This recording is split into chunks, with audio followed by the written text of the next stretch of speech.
श्रीराम. सर्व श्रोत्यांना प्रेमपूर्वक नमस्कार.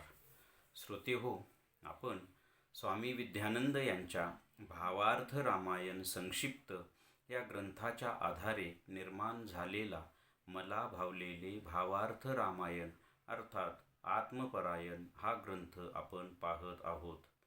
आज युद्धकांडातील अध्याय 54 अहिरावणाचा वध या अध्यायातील राहिलेला भाग आज आपण पाहणार आहोत. ओम श्रीराम. त्यानंतर मग तिथे हनुमंत श्रीरामांना त्या अहिरावणाच्या मृत्यूचे रहस्य कथन करतात आणि चंद्रसेनेला दिलेले वचनही सांगतात. तेव्हा श्रीराम हनुमंतांना म्हणतात की मी एकवचनी, एक पत्नी व एक बाणी आहे हे तुला माहीत असतानाही तू हे काय केलेस? तेव्हा हनुमंत म्हणतात की माझ्यासमोर दुसरा पर्यायच शिल्लक नव्हता. त्यानंतर हनुमंत म्हणतात की हे प्रभू, मी त्याचीही योजना करून ठेवलेली आहे. मी चंद्रसेनेला सांगून ठेवले आहे की श्रीराम प्रभू इथे येतील, परंतु त्यांचा अवमान झाल्यास ते क्षणभर सुद्धा इथे थांबणार नाहीत व आपण ज्या पलंगावर बसणार आहोत तो पलंग आपण बसता क्षणीच मोडला जाईल अशी व्यवस्था मी केलेली आहे. आपण फक्त तिथे यावे. मग हनुमंत त्या भुंग्यांना बोलावून तो पलंग पोकळ करण्याची आज्ञा देतात.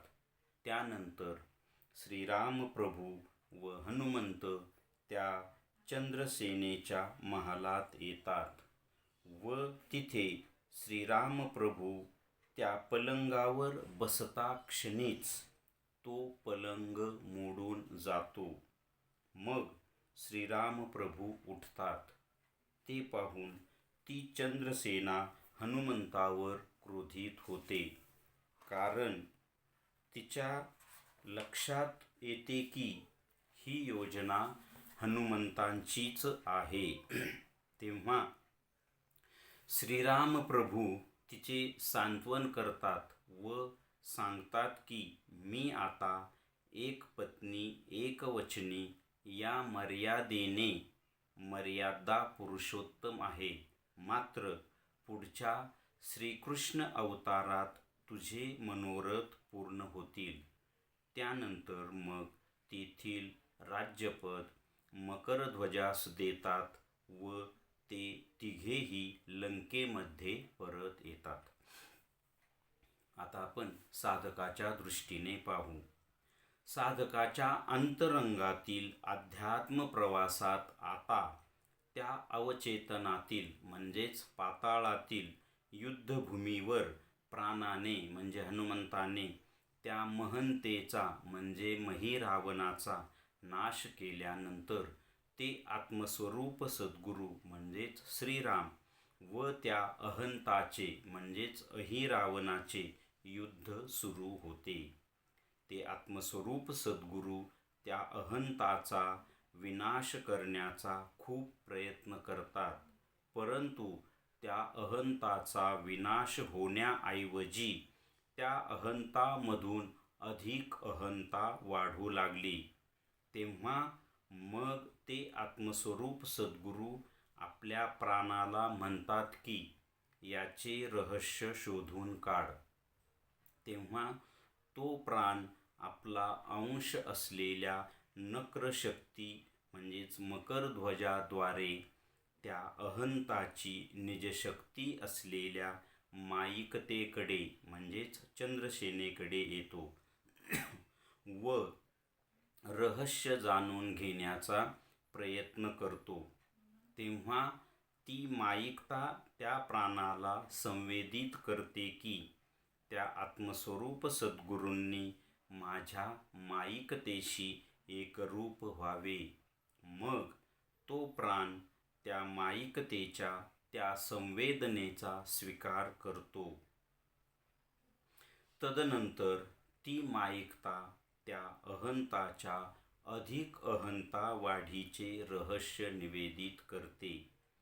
ती माईकता निवेदित करते की अवचेतनाच्याही पाताळाच्याही खाली त्या सूक्ष्म स्थानावर ती चैतन्य शक्ती म्हणजेच अमृत आहे व त्या चैतन्य शक्तीमधूनच काही चैतन्य शक्ती त्या अहंताकडे प्रवाहित होत असते व त्यामुळेच त्या अहंताची अहंता अधिक वाढते व हे सूक्ष्म वरदान त्या अहंताला शिवाकडून प्राप्त झालेले आहे.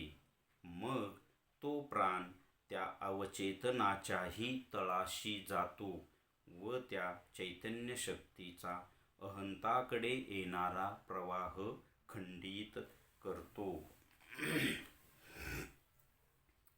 आता आपण या साधकाच्या दृष्टीने पाहू. यामधील जो भाग राहिलेला आहे तो आपण पुढच्या भागात पाहणार आहोत.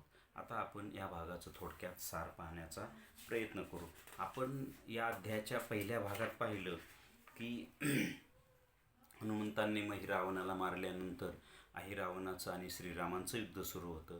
परंतु त्या अहिरावणाचा एक रक्ताचा थेंब पडला की त्यातून हजारो अहिरावण तयार होत होते. मग श्रीराम हनुमंतांना आदेश देतात की याचं रहस्य शोधून काढ. हनुमंत मकरध्वजाकडे येतात. मकरध्वज मगरीकडे घेऊन जातो आणि मगर सांगते की हे रहस्य फक्त त्या अहिरावणाची पत्नी चंद्रसेना हिलाच माहिती आहे. मग ते चंद्रसेनेकडे येतात. चंद्रसेना तिथे एक अट, चंद्रसेना श्रीरामांच्यावर मोहित झालेली असते. ती अट घालते की मला श्रीरामांसारखा पुत्र हवा आहे, तेव्हा मी ते रहस्य सांगेल. हनुमंतांना पर्याय नव्हता. हनुमंत त्याला हो म्हणतात. मग ती रहस्य सांगते.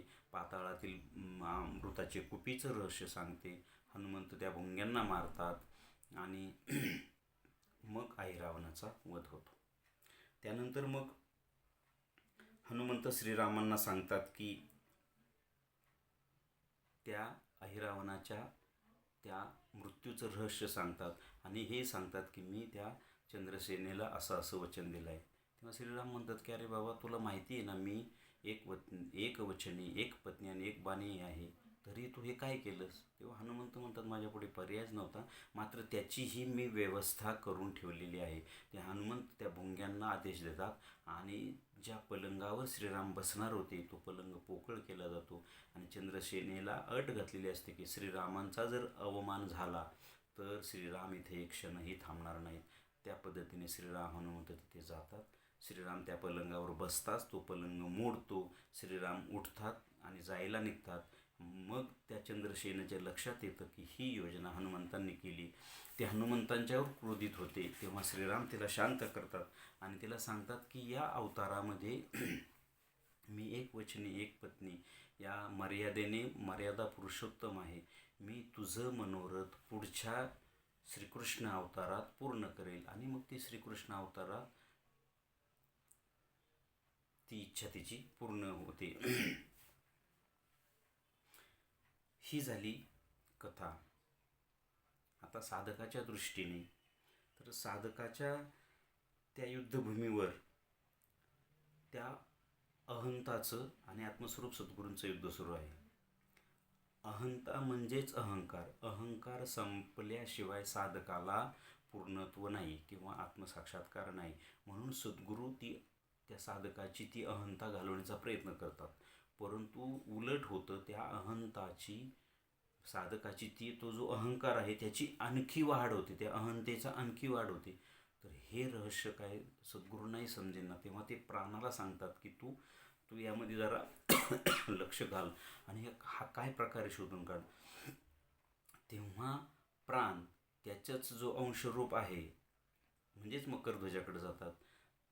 मग तिथेच हे कळतं की हे रहस्य फक्त त्या अहंकाराची जी शक्ती आहे, निजशक्ती, म्हणजे म्हणजेच अहिरावणाची पत्नी चंद्रसेना.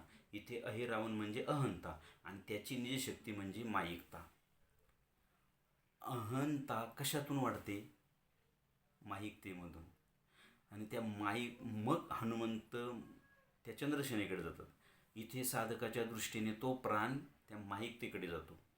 आता ही कथा आपण जरी बाजूला ठेवली, आपल्या बाबतीत जर विचार केला तर आपल्याला अहंता किंवा अहंकार, अहम कशातून वाढतो? माईकतेमधून. म्हणजे माईकता म्हणजे काय? म्हणजे समजा बघा, एखादी व्यक्ती सामान्य आहे, परंतु तिला जर त्याच्याकडे खूप संपत्ती आली, पद आलं, प्रतिष्ठा आली, मान सन्मान ह्या गोष्टी आली की त्या हे सगळं म्हणजे माईकता आहे. आणि हे आलं की त्यातून त्या माणसाचा अहंकार अधिक वाढतो, अजून वाढतो. कथेमध्ये अहिरावणाचा एक रक्ताचा थेंब पडला की त्याच्यातून हजारो अहिरावण तयार होत होते. का? तर त्याला पाताळातून ते भुंगे अमृत आणून देत होते. साधकाच्या दृष्टीने आत्मस्वरूप सद्गुरू त्या साधकाची अहंता कमी करायचा किंवा विनाश करण्याचा प्रयत्न करतात, परंतु त्याचा अहंकार अधिक वाढतोय. का? तर तो अहंकार त्या माईकतेमुळे अधिक वाढतो. आणि हा अहंकार घालवण्यासाठी अहंकारावर हल्ला करून चालणार नाही, तर साधकाला त्याची ती माईकता कमी केली पाहिजे. म्हणून प्राण त्या माईकतेकडे जातो. मात्र माईकता तिथे काय अट घालते? चंद्रसेना काय अट घालते की राम भोगुनी रामपुत्रगा, म्हणजे श्रीरामांसारखा मला पुत्र हवा आहे. ही अट मान्य असेल तर मी अहिरावणाच्या मृत्यूचे रहस्य सांगते. साधकाच्या दृष्टीने ती माईकता प्राणाला अट घालते की तुझ्या आत्मस्वरूप सद्गुरूंनी माझ्या माईकतेशी एकरूप व्हावे. ही अशक्य गोष्ट आहे ना, पण प्राण तिथे होकार देतो. कारण प्राणाला माहिती आहे की आत्मस्वरूप सद्गुरू हे चैतन्यमय आहे. ते माईकतेशी कधी एकरूप होणार नाही. माईकतेशी एकरूप झाल्यासारखे दिसले तरी ते माईकतेशी एकरूप होणार नाही. ईश्वर किंवा आत्मसाक्षात्कार झालेला संत सद्गुरू हे माईकतेशी कधी एकरूप नसतात, असतात माईकतेमध्येच. म्हणजे पहा, ज्याला ईश्वर प्राप्ती झालेली आहे, जो आत्मस्वरूप त्याने मिळवलेला आहे, असा जो महान सद्गुरू असतो तो राहतो कुठे? या संसारातच. संसार म्हणजेच माईकता. हा प्रपंच म्हणजेच माईकता. म्हणजे व्यवहार करतो, खातो, पितो, बोलतो, सगळ्या गोष्टी करतो. म्हणजेच ह्या सगळ्या गोष्टी म्हणजेच माईकता असते. त्या माईकतेतच असतो, परंतु माईकतेशी एकरूप होत नाही. म्हणून प्राणाने ज्या साधकाला आत्मसाक्षात्कार झालेला आहे, ज्याचा प्राण शुद्ध झालेला आहे, ज्याचं मन चैतन्यमय किंवा ईश्वरमय झालेलं आहे, किंवा ज्याचं मन हे ईश्वरीय मन झाले, ज्याचा प्राण हा ईश्वरीय प्राण झालेला आहे आणि ज्याला ईश्वराचा साक्षात्कार झालेला आहे, असा व्यक्ती माईकतेशी एकरूप होऊ शकत नाही. म्हणून त्याचा प्राण ती संवेदना स्वीकारतो आणि त्या माईकतेला म्हणतो की हो, माझे आत्मस्वरूप सद्गुरू तुझ्याशी एकरूप होतील. तू आता या अधिक अहंता निर्मितीचे रहस्य मला सांग. आणि मग ते रहस्य सांगितलं जातं. कशातून? तर माईकतेतच अहंकार झाला. माईकतेवरच आघात झाला किंवा माईकतेची आसक्ती ठेवली नाही तर अहंकार वाढणार नाही, अधिक अहंता निर्माण होणार नाही. हे रहस्य जेव्हा समजतं तेव्हा मग ते रहस्य समजल्यामुळे अहंता संपली.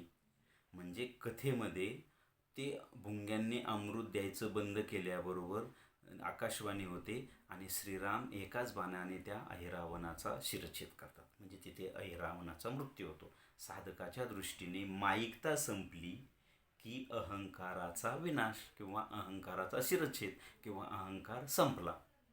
अशा पद्धतीने तिथे त्या माईकतेला संपवल्यामुळे अहंकार संपतो.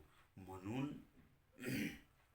अमृतानुभवमध्ये याचं खूप छान सुंदर ज्ञानेश्वरांनी वर्णन केलं आहे की मोडोनी माया कुंजरू जीवविता सद्गुरू निवृत्ती माझा, असं श्री ज्ञानेश्वरांनी. म्हणजे माया कुंजरू म्हणजे मायारूपी हत्तीचा विनाश कोण करतं? तर सद्गुरू करतात. मग इथे आत्मस्वरूप सद्गुरूंचं आणि त्या अहंकाराचं युद्ध आहे ना. आणि पण तो वाढत होता. तो कशाने वाढत होता? माईकतेने. प्राण काय करतो? ती माईकता संपून टाकतो. कथेमध्ये चैतन्य शक्ती कारण अहंकार जरी असला तरी त्याला अहंकार ही एक शक्तीच आहे. त्या अहंकाराला शक्ती कुठून मिळते? ईश्वरी चैतन्य शक्तीतून मिळते. परंतु तो अहंकार ती शक्तीचा दुरुपयोग करतो, वाईटासाठी वापरतो. हे बघा, आपल्याकडे अहंकार असतो की नाही? अहंकार जर नसेल तर आपण जीवन जगू शकत नाही. म्हणजे आता मला बोलायचं आहे, तर मला पाहिजे ना, मला बोलायचं आहे, हा अहंकाराची नाही एक प्रकारे, पण हा शुद्ध अहंकार आहे. मला खायचं आहे, मला प्यायचं आहे, मला साधना करायची, मला ध्यान करायचं आहे, मला भक्ती. अहंकाराशिवाय हे करू शकत नाही, परंतु हा शुद्ध अहंकार आहे. आणि या अहंकाराला शक्ती कुठून मिळते? माझ्या शिवाकडून, माझ्या आत्म्याकडून मिळते.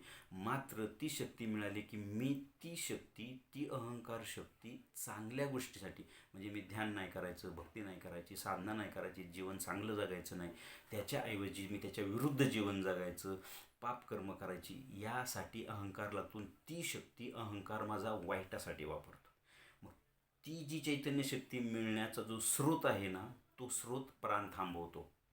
म्हणजे वाईटाकडे अहंकाराला वळण्याचा जो चैतन्य शक्तीचा स्रोत आहे तो थांबवला जातो. आणि तो स्रोत चांगल्याकडे, भक्तीकडे, साधनेकडे, ध्यानाकडे, ईश्वराकडे वळवण्याचा तो स्रोत वळवला जातो.